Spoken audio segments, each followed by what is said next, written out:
Good morning, everyone. Welcome back for day 2 of the ArabNet Digital Summit 2016. Stay tuned today for more exciting content. We have some great keynotes and panels on topics like consumer videos, big data, wearables, and a lot of other things here in this hall. And over in Hall B, 500 Startups is running their one-day accelerator program for entrepreneurs. Okay. To start off our day, we have a panel discussion about ad content, exploring native advertising. As the amount of online advertising has proliferated, customers have been increasingly blind to banners, and the usage of ad blockers is on the rise, growing 48% this year, or year on year. Native advertising provides advertisers the opportunity to engage customers through ads that look and sound like the content it is embedded in.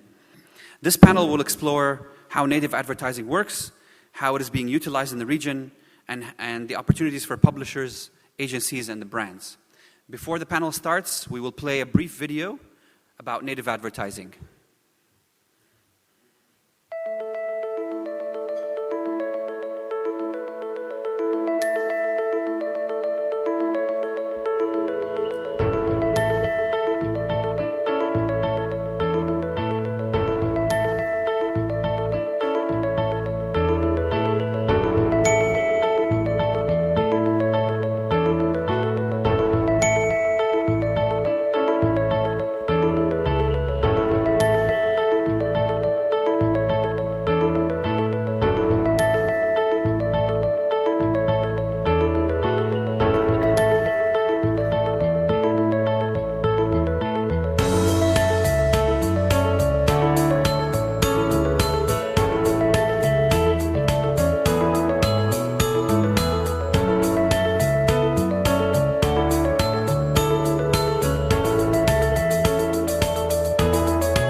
And now let's welcome onto the stage Mr. Hussein Dajani, Chief Operating Officer of Hug Digital, and his panel members to start this discussion.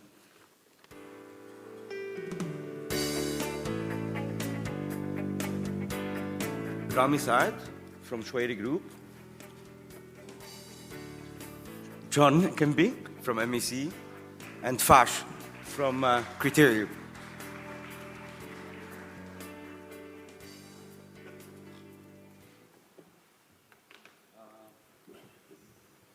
Hello? Farshad, you want to change places with Rami? Let's confuse the audience a little bit. Was it something I said? Not really. Sure. I like to sit next to my half-brother. Exactly. ArabNet, thank you for the video. I think the panel discussion is concluded. You've talked about pretty much everything we needed to talk about. Very honestly, can I just know how many people here come from media agencies? Can you just raise your hands? Awesome. And clients? Brands? Great. And how many of you understood the video that you just saw?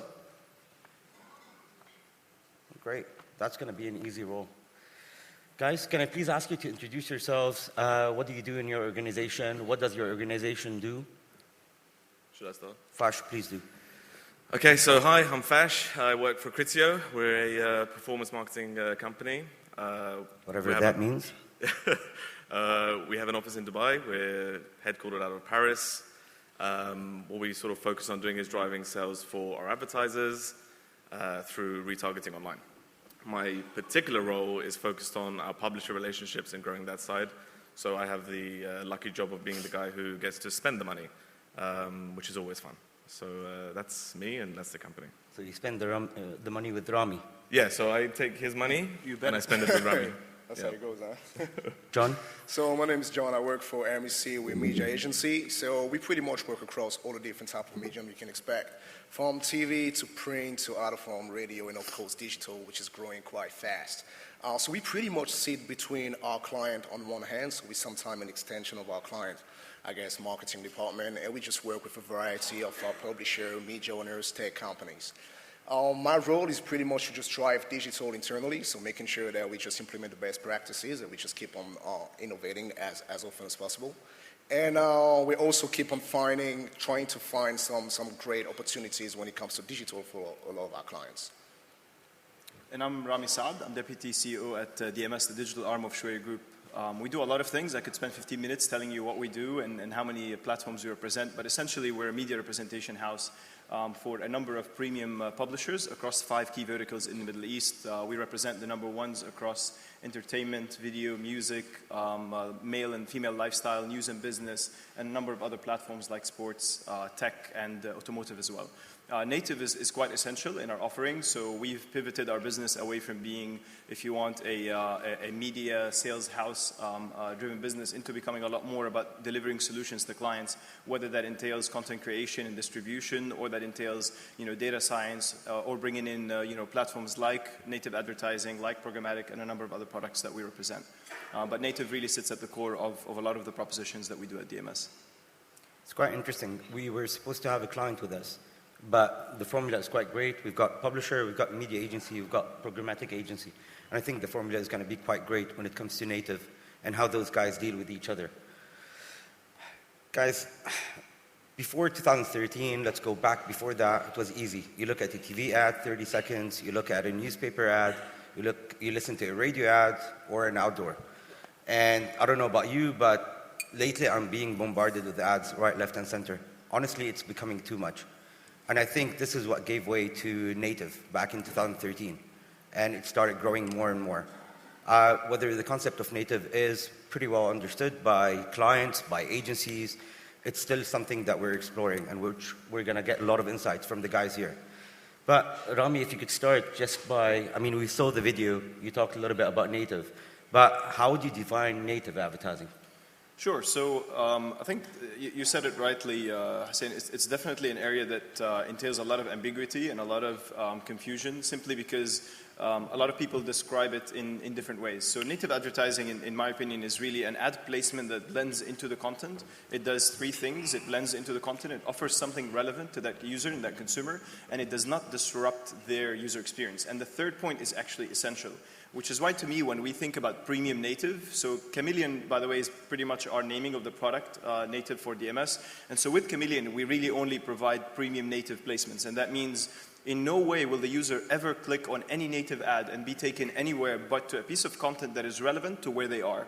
So I'll give you a few kind of realistic examples. If you're on a news site and you click on a native ad, you will land on an article that is powered by a brand. If you're on a lifestyle site, you might click and land on a photo gallery of a collection that the brand is trying to promote. If you're on Rami listening to music, you will click on a playlist that is powered by a brand and you listen to more music. So it has to be really native to the platform, and it needs to deliver something valuable to that user experience. And is that manually led or is it automated? How the process? Good question. So I think technology is something that we've identified as a key enabler for native and a number of our other products as well very early on in the process.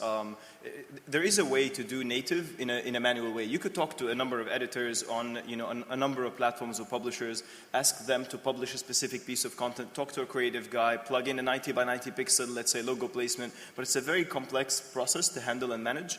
Plus the client needs reporting, right? So it's not enough that I just get him a WordPress or whatever CMS or Google Analytics number to tell him that's the result of this campaign. So what we've done as DMS is we've invested in a piece of technology. Our technology partner on native advertising is Polar.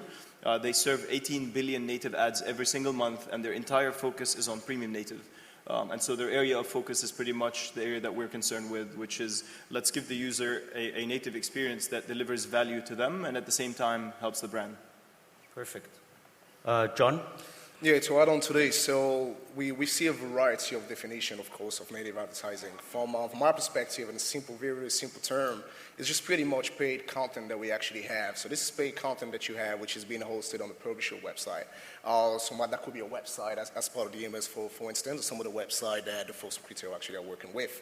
The key difference that you have, I guess, with paid advertising, which is that paid content, so native advertising, which is that paid content, versus your organic content, for instance, it's just that you, at the end of the day, you don't necessarily own that content. So when you look at organic content per se, this is a content that will sit on your own platform. So this is content that you actually own, as opposed to that paid content that you somehow kind of rent. A very, very simple example, and I think that most of you guys are probably familiar with Twitter. So on Twitter, for instance, you have your full stream where you can actually have the different tweets, which are coming from some people that you might be following. So that will be just your organic, if you want, type of content. And the paid content will be most likely a sponsored tweet, for instance. So that's just to make sure that you can visualize what it is.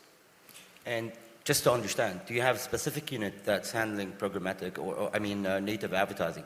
Or is it just because the media world has changed a lot? Yeah, very correct. So that's a very, very good question. So when we look at native advertising, even before that, when we look at content, we just don't look at articles. We look at a variety of content which is actually available, from video to music, from the likes of Ekambi, for instance, from your text, images, whatever it is.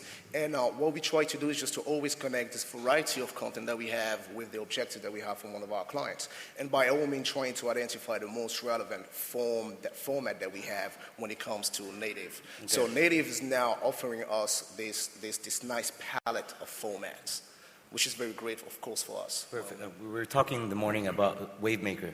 Yeah. Basically, what's the relationship? How does it go? Do they produce the content for you guys to be able to, release it out there? Yeah. Very, very good question. So Wavemaker, so as part of MEC is, of course, a global company. We present in about 100 countries.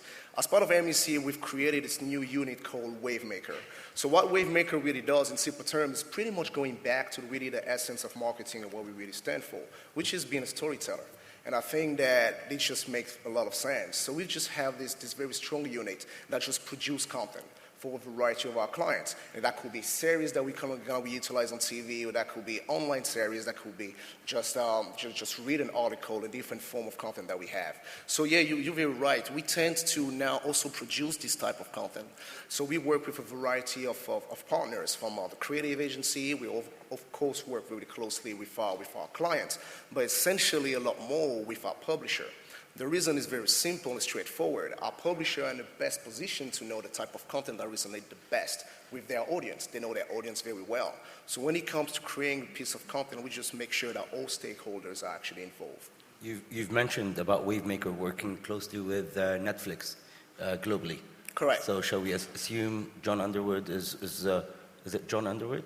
The guy from House of Cards? Indeed, yeah. Shall we assume Apple is working with you guys in order to get their products on? So in our region here, in this region here, this is not something that we do yet. But of course, these are conversations that we're actively having in the US. And what we try to do is to really take our client from just being a client that would just push a product, saying just, hey, buy my product, it's cool, from a client that will actually tell a story to a specific audience. Okay.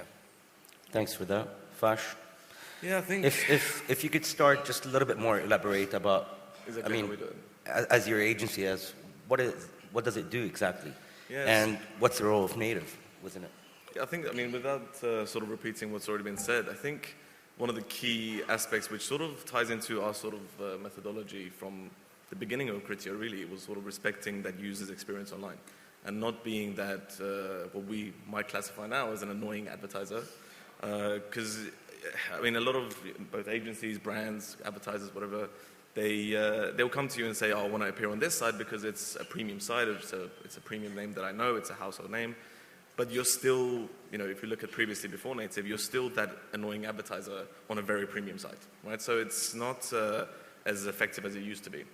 And as we all know, we've all been conditioned to sort of block out those ads, right? I don't think there's anyone in the room that will say they love ads, and if there are, happy to have a coffee after. But generally speaking, I think that's how native came about. And for us, because we're so much based on sales for our advertisers, we are sort of looking at certain verticals.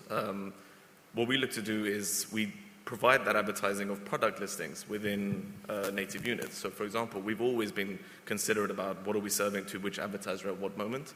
And that's based on the user's behavior on the advertiser's site. So we sort of know what products you're interested in, what you've been looking at, what your browsing behavior is, etc. And in real time, not only do we serve you an ad which is relevant to you, and it's probably more relevant and more interesting to you than a standard, let's say, branding campaign, it's also more beneficial for our advertiser, right? Because it's going to be more engaging for you. You're going to probably click on it. It's a product that you've shown interest in, etc. So from a native aspect, we benefit from the fact that people are actually seeing it more.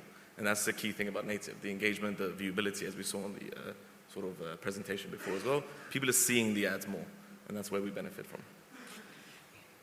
An interesting idea is, you said before that we get the brief from, MEC, and you guys go to Shwari Group. I'm a client. Mm-hmm. Am I supposed to deal with all three of you, or what? How does the process go? With Criteo?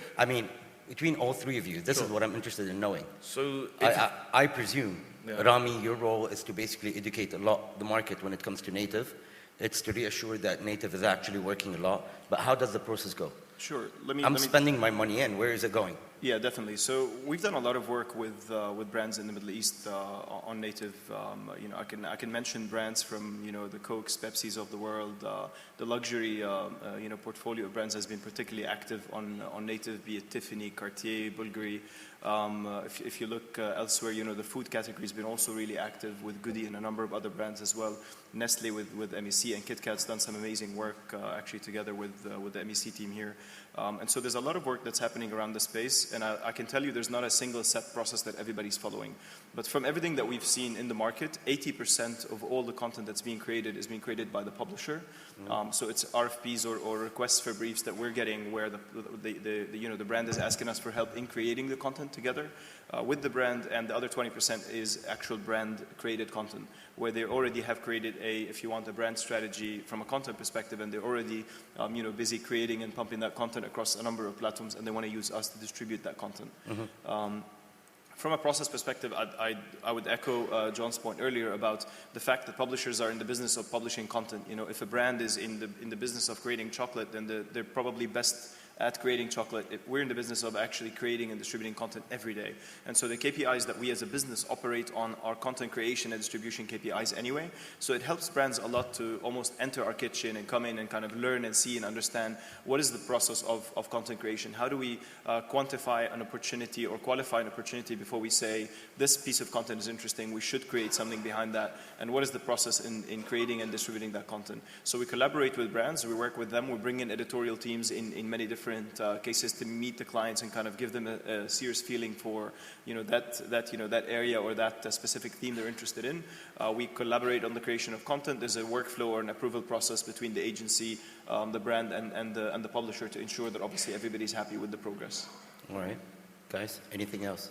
I think just to add to that, I think from our perspective of how we see native, it's actually quite interesting because, and again, correct me if I'm wrong, but I think from a publisher standpoint, it's so editorially focused now with native. It is actually the key, and content is the most important thing when it comes to native. But from our perspective, because we're so product focused, right? Mm-hmm. It's actually, if you look at the efficiency of how we do it, it's if two people end up on the same page, let's say the lifestyle page of a news site, they won't see the same ads, right? So it's simple as it's literally based on your user behavior.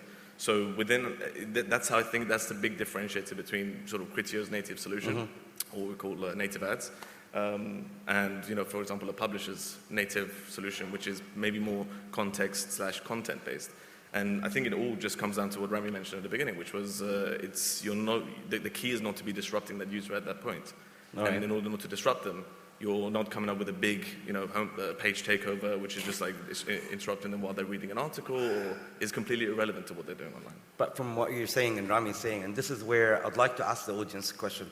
We're going to come to you, but please do.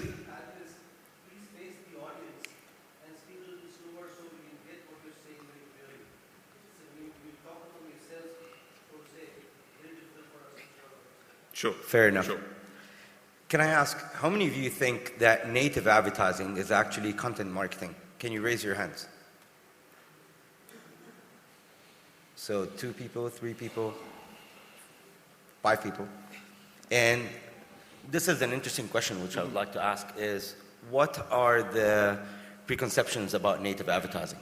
There are a lot of people who say it is content marketing, others that say it's not content marketing. From your perspective, guys, what is it? And it's a very, very good question. It's a very good question, and of course, this question comes a lot to us. So I think the first element we need to look at is pretty much your content strategy from a company perspective, from a brand perspective. Some of the brands that we work with, travel, auto brands, they all have a very strong content strategy. As part of this content strategy, you of course have your content marketing, which is, in simple terms, investing money to actually develop content that we eventually actually going to own. So we just own this piece of content. This content can be article, can be story, that can be a video, that can be song, whatever it is. And we have this content that we actually then publish pretty much or broadcast on our own channel. Own channel, website, blog, a Facebook page, a YouTube page, etc., and etc. So this is what we look at from a content marketing perspective. When we look at native advertising here, we of course pay money, but it's a lot more. We spend money for that placement that we actually have. So this is a different kind of channel that we are using. Oftentimes, we could be using a very similar content that we actually use for content marketing, and then we will adapt it depending on the publisher we work with and the platform that we have from a native perspective. Mm-hmm. So in simple terms, it is pretty much organic versus paid. All right. Rami? Yeah, well, my point of view on content marketing is that it's a way broader area than native advertising specifically. If you think of content marketing as a brand, the first question you probably want to ask yourself is, what sort of brand equity do I have? And what sort of brand equity do I want to have? And what is the difference between those two things? I would think about your target audience. I would think about what they are interested in actual topics. And then I'd ask myself really the question, is it realistic that me as a brand, whoever I am, can become an authority over that piece of content or that theme of content altogether?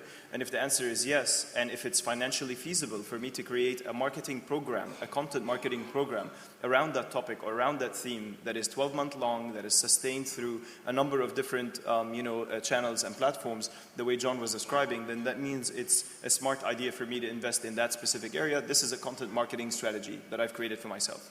one of the tactics that I will be using to distribute this content and to amplify it is native advertising. And so I will probably be using a number of other channels as well. As a brand, we all know every brand owns a lot of assets. You might have an elevator screen that you want to publish that content on. You might have a format where your intranet might have a certain space. All of your brand assets are actually an opportunity to get an interaction with people. And so brands should be thinking of native as a tactic that sits within their content marketing suite of tactics. And that's usually being led by, I would say, the media agency for brands. I mean, devising for them like we're talking about Wavemaker. Yeah, absolutely. So Wavemaker would devise the content marketing strategy, and after that, you guys come in as the media people. Very, very correct. So from a media perspective, and even more from our side with the help of Wavemaker, we can actually develop an entire content strategy for a lot of our clients. And as part of our content strategy, we would just identify the different type of format or different tactics that we actually can put in place to distribute these contents. So this is a role that we play as close as possible with our clients by all means, because we need to agree on the content that will actually be developed. And as I said previously, we work as close as possible with our publisher. Here again, if we go back to just the essence of marketing, and it's pretty much what we're here for today, the first key element is our audience. So who is our audience, and who do we actually want to talk to? And I think the second part will be, but what is that message that we want to distribute, to communicate to our audience? In order to identify that second point, we need to work as close as possible with our publisher. And then the third point will be, what are the different channels that we are utilizing? And this is where we're looking at, okay, what do we do with native advertising? What do we do with video? What do we do with, music whatsoever? And finally, how do we measure everything? What kind of measurement do we put in place? What kind of KPIs do we look at? Just to make sure that we know we're that going to tap on the KPIs front. And that was my next question. For somebody who, like me, I work in digital, but I have ad blockers all over my computer, my mobile. I'm really blind when it comes to banners. So how effective is native advertising, honestly? And I would like to ask Rami about that, because Rami and then Fash, because a lot of people start questioning. And we saw since 2013, native is growing a lot. But really, how effective is it? What are the KPIs for a client to judge whether, yes, it's actually being effective for me or not? Sure. So I think I'd first like to split that into two answers. One is on ad blocking, and one is on KPIs and success measurement for native. The ad blocking problem is an issue that is plaguing our industry, and it's an issue that all of us here in this room are probably guilty of. It is something that we have created, right? So we created ad blocking, as an industry, because we continue to create ads that are not favorable by consumers, ads that are pretty much, from a visual perspective, intrusive, that do not respect the user's privacy, that jump out of the screen, and in so many ways we've obstructed, as, let's say, an industry, and as if you want a sub-industry, right? The black market of click farms and a number of other bad practices in digital also didn't help the case. And so people started installing software on their devices that helps them, completely remove advertising from the entire experience. And while it's not a problem here in the Middle East, our data looks at a ratio between 3 to 5% of the total, usership that we see that's activated a content blocker or an ad blocker. It is something that is very, very important for us to kind of sit up and take note of. But one thing that I actually hate is when people come in and say, well, native is the solution to the ad block issue that we have. Because my belief is that ad blockers are a piece of technology, and if we look at the history of how things have been going for us as an industry, every single time we think we've figured things out, some hacker somewhere is going to come up with a solution and entirely change the game and help those users block content, whether it's a native ad or a display ad. So to give you perspective, native ads, the majority of them cannot be blocked today using a traditional ad blocker, but those ad blockers are already saying that in their release notes, the next version will be able to block sponsored content. And so for me, it's really a question of you do not get away from the ad blocking problem by creating another format that users cannot block today. You get away from it by stop creating some crap content and crap advertising. Spam. If we do the same thing we did on display, we're definitely going to end up hurting native, and we're going to end up in square one pretty much. I was sitting with the client about a month ago, and I'm telling them that the client has a product for females, and I'm telling them I keep bombarded with your ads. And what they answered me is because they're not being able to target properly or get the right, if you want, audience. So they've decided to go and, just target everybody. We have an audience product at DMS. This is an announcement. I'm going to plug in a native ad right in this panel right here. Farsh, from your end, programmatic. Ad blockers, yeah. Ad blockers, obviously I agree with Rami in a sense that we're to blame. It sort of makes sense. People are annoyed by them. If you have an option to block them, you block them. I don't block them myself, but I know a few of my colleagues also have ad blockers installed.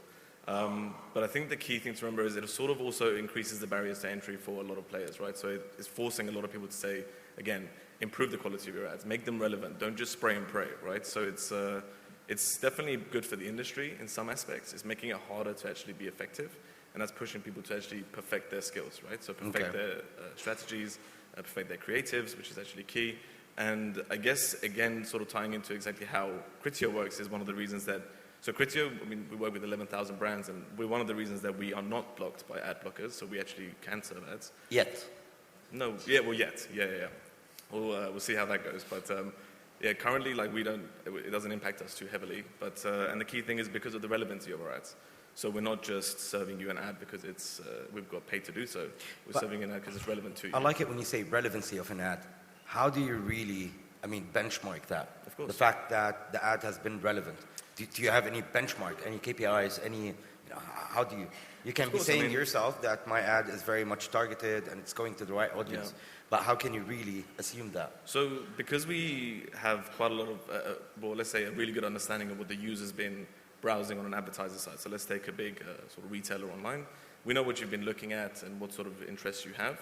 And when we see you again within our network, we obviously put a value on you, right? So we say this user is, for example, valued at X amount for the simple reason that we believe they're very likely to actually convert and actually click on a product and buy. And based on that, I think a lot of the people here, a lot of the publishers that we buy from, they'll know that as a retargeter, we pay extremely high CPMs, both working with them directly or programmatically. And the simple reason is because we actually know the true value of that user. It's not a fixed CPM for a collection of users. But again, from you, from Rami and John, I still want to hear, how do you measure the success? What are the KPIs that you actually put in place? I think my response will probably be very different to these guys because obviously, again, we're sales focused. We're looking at how many sales we can drive for the user, for the clients. And it's as simple as that. So it's a case of how effective are we in reaching the users that are going to convert for the advertiser and drive themselves. And this is what we do, and we never sort of miss the targets in that sense. Yeah, so what we do before setting KPIs is just to look at a campaign objective. And you pretty much have two critical objectives. First one is more kind of a branding exercise, and in this case you might look at unique reach, you might look at views or time span or frequency and etc. And when it comes to performance, by all means this is when we look at conversion, we're looking at cost per conversion and so on and so forth. So the KPIs that we put in place, they're not, you will be familiar with those KPIs. They're not quite different from the KPIs that you've seen previously. They just link directly to the objective that we have for a specific campaign. So from my side, on KPIs, I'm going to be very blunt about this. The far majority of publishers in the Middle East today are charging, their native ads by CPC, so by cost per click. And that means every time a user clicks on the headline of the content that you have created as a brand, you're going to pay. And I have a very big problem with that, to be honest, because my feeling is when we're looking at our CTR or our click-through rate, or out of, let's say, 1,000 impressions of a native ad, how many people ended up clicking on it, we're basically telling the client the most important thing for you to look at as a metric is how many times people click on that. But clicks only means that your headline has actually worked. It doesn't say anything about the content. It just says that you've written you've been really, really creative, and you wrote a headline that really managed to get a lot of clicks. And that's a good thing, but that's only half the job. And so the other half really, for us, comes down to the number of page views, the number of lands, how many people read that piece of content, and time spent, obviously, as a good indication of how deep that engagement looks. And then the social sharing, because obviously, within our dashboard with a piece of tech that we have that is scalable, we see around 120 million native ad placements every month on our properties. So that's 120 million opportunities for a brand to talk to a consumer. And what's really surprising is when you look at time spent and you start to look at the sharing data as well that comes out of that, it's surprising for me that a lot of publishers are still costing themselves around the CPC model and promoting that brands look at clicks, which again is a problem that we're inheriting from our predecessors, from display and other digital formats. So on this topic actually specifically, I'm pleased to announce that at DMS, Chameleon will actually start charging by page view. And so we're moving our entire pricing model away from something that the industry is familiar with and used to, because we're moving into an area that allows us to help brands deliver quality content to people and start measuring things like time spent and like social engagement that happens on these lands. And are you getting support from media agencies on that? Because at the end of the day, you need those guys buy-in into it. Correct. Ultimately, it only makes sense, though. If we really look at the nature of content, what we want is people to actually consume this content. This is pretty much what we want to do. Having those metrics, understanding how much people, spend, the time that people spend with our content, the page views and etc., just allow us to understand how good this content actually is. And that also help us to produce even more content. And this is how we work as close as possible with our publisher. We produce the first piece of content, we just gather a lot of insight, a lot of data, to actually be able to produce even more content moving forward. So this is absolutely critical for us to, of course, move away from CTR. CTR has been a metric that's been around for years. Until this day, a lot of our clients are still kind of looking at CTR, and that's probably because they're very comfortable with it. However, it is also our role to make sure that we educate our clients, showcasing the fact that there is so much more critical KPIs, a variety of metrics that we should actually be looking at, simply because they tell a much better story. Yep. Not a better story because the numbers look higher, a better story because how relevant those metrics are for our objectives. Just last 3 questions, which is super interesting. How much are we talking about split between Arabic and English when it comes to content generated for native advertising? I mean, looking at markets like, Saudi, Kuwait, Qatar, Egypt, where Arabic is really leading the way. So how is it going? Are you guys focusing more on one language, both languages? I think from our side, I would say we're predominantly an Arabic-based, series of platforms or suite of platforms. So I can't comment on the English side, but I can tell you we're expecting somewhere around 5% of the total digital spend to go to native. Okay. So that's kind of an indication. On the English? Yeah. Okay. Yeah, so this is a very good question. I think to make sure that native is as successful as possible, it needs to be scalable in our region. And when you talk about scale, by all means, I think there's probably 2 critical elements: Arabic and mobile. And I think that we all know this. Mobile is critical in our region. We all know the incredible penetration numbers that we have, around 80%. And Arabic is also very important. Something that we sometimes see in this part of the world is that sometimes we keep on seeing a lack of quality Arabic inventory content. So we're quite limited in a way. So we just need to make sure that our publisher, first of all, keep on producing a lot of really good and premium content, and also that the adoption of native is also there from the publishing side as well. People, I'd just like to know one thing. How many of you think native advertising is actually ethical?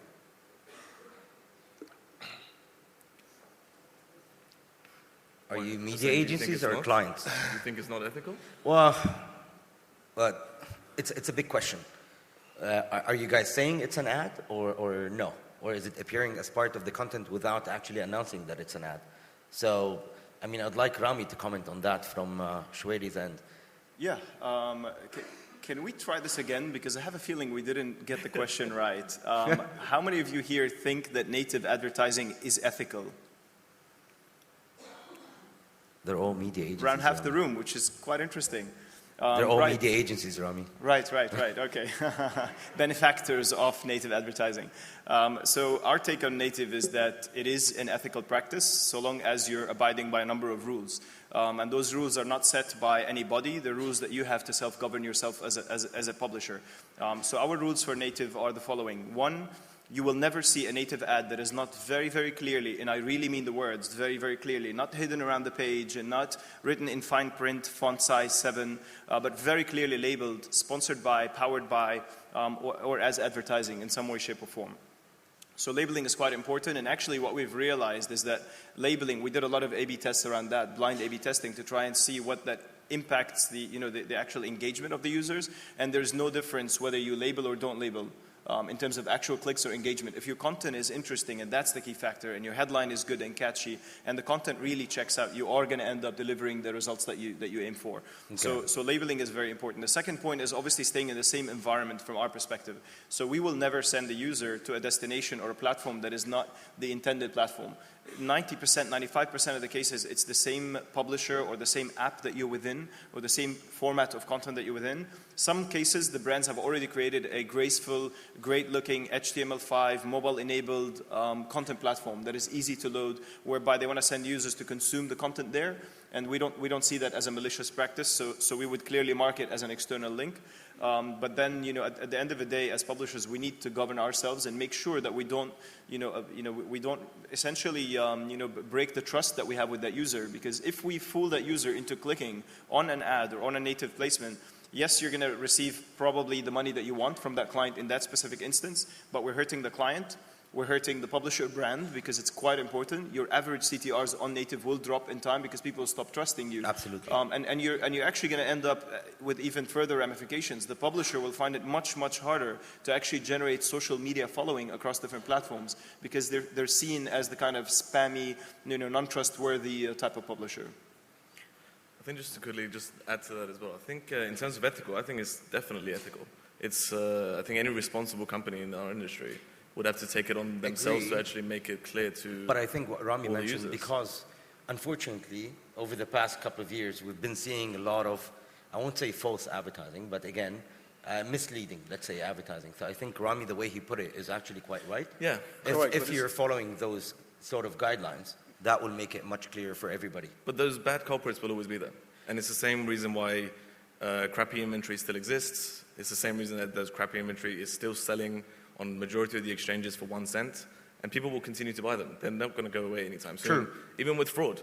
But then again, every exchange claims it's gone, but your consumer, with time, is becoming more and more intelligent. Of course. Yeah. So you just need to be responsible. I think as an advertiser, you just need to be responsible. Absolutely. Yeah. There is actually another point from an editorial standpoint, which is if you want to, maintain that line between, let's call it commercial and editorial, you have to be very, very careful because the editorial team is now involved in content creation for a brand.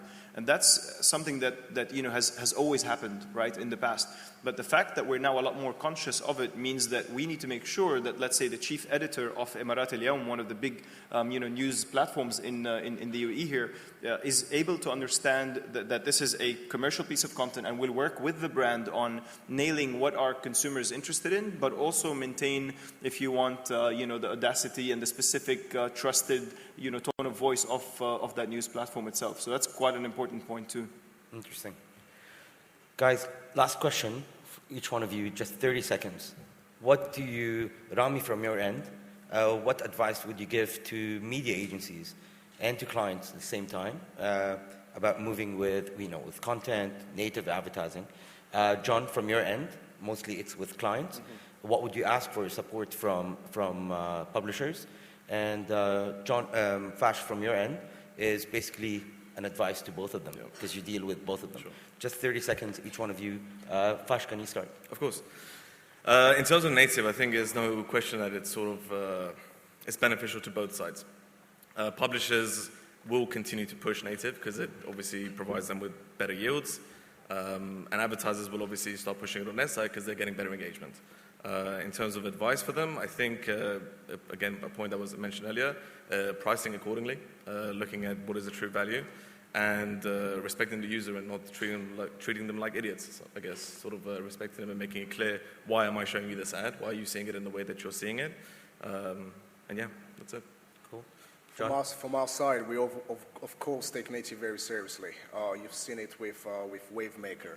So it's very critical for us to remember that all of our clients could actually be storytellers, so we need to invest a lot more into content and be able to really tell wonderful stories that resonate quite well with our audience. In order to achieve that, we need to work with our partners. This is the only way we can actually be quite successful at doing it. Our partners will know the type of content that our audience actually wants to engage with. So this is very critical for us. And as I said earlier, there's 2 more points which are very important for this region specifically. And they are Arabic, so we need to make sure that Arabic is very kind of a priority for us, and mobile. Mobile is also very key. So from our side, I would say three pieces of advice. The first one is one of the biggest challenges that we're facing. The discussion in boardrooms with clients and CMOs today is not about whether they should do native or not. It's about how to do native. A lot of them are asking for help, and that's really useful. And things like this, obviously, a panel like this is typically really, really useful to help clients kind of dip their toes in the water and kind of remove the fear factor of such a new way of thinking. You're sponsoring every single event in town. We're trying to make sure that we're spreading the love. And so the first point I would say is one challenge that we have with brands today is how branded should native be, right? There's a big spectrum of extremely branded, let's say brand-created platforms. The one that comes to the top of my mind right now is, for example, Goody's Kitchen, Pasta Kitchen, and it's an entire recipe-based piece of content that they or platform that they've built, and so that's a branded destination, and it's very obvious. It sits on this end of the spectrum, and then you've got, let's say, initiatives where brands, and I'll give you an example, like Quaker, with Pepsi, came to us and said, we operate within the oats business, and we believe that oats is a healthy food alternative, and we want to spread the love for oats. And that's a very particular brief that, as you can imagine, does not necessarily need to be very, very branded, because it's more about, creating perception around a certain area or a certain topic. So my first piece of advice is think about the spectrum and think about how branded your piece of content should be. Unfortunately, and as expected probably, a lot of brands think about native as, another form of advertising. So immediately they're thinking about where the logo placements should be, how branded the entire experience should be. And I think that's quite an essential point to think about. The second point is going to be about the time spent and metrics of success. I dwelled a bit on that earlier. We as DMS have never created a piece of content that people spent less than a minute and a half on. And so that just gives you an idea about how much time, every time you buy a single impression on from a native perspective or page view in today's world, you should be thinking about how much time with that consumer you ended up receiving. And that time, at minimum, I'm telling you, is a minute and a half. So that immediately, just think about the video advertising. Is that a benchmark? A minute and a half? Is it a minute and a half is our minimum, really. We've done campaigns where people have spent more than 2 minutes and a half on certain pieces of content. Okay. One example is one McDonald's campaign that we did with Neymar, a football star who I know nothing about, who apparently is sponsored by the brand. And when we created a strong platform with sports and put that on a sports platform, Kura, it ended up actually resulting some amazing dwell times and unheard of social sharing. So really, it's a matter of thinking of the KPIs in the right way. That's the second piece. And the third one is look out for a lot more innovation in native. So the basics, fundamentals of native are quite essential and important. I think we need to figure them out very quickly because I'm going to give you a sneak peek of what's coming up next for us with Chameleon on DMS. We're launching a lot of new formats. So we're doing data capture forms within native articles. So picture a piece of content that you click on, and if you express interest in, let's say, off-roading in general, there's a test drive data capture form within the article itself that allows, through API for that data to be sent through to the client. So that's one. Quizzes, polls, a number of other new dynamic formats. Sorry, we need to wrap up. Wrap up, right. So the last point I'll say then is audiences and native is something we're extremely excited about. So we're sitting on something like 80 million profiles. So we know a lot about what people are doing online. Yep. And combining that power with native distribution means that the next step in native and in distributing your content is that your brand doesn't need to take that piece of content or that photo gallery they created or that piece of video and just send it to everyone. We can now help send it or amplify it and distribute it, particularly to the audiences and segments of people that are of interest to that brand. Interesting. I just want to let you know, you can get in touch with Rami to get access to Polar. They have a lot of researches that they've done relating to native advertising. He's been kind enough to share some with me. I really think you guys should take a look at it. But to wrap it up, guys, I'd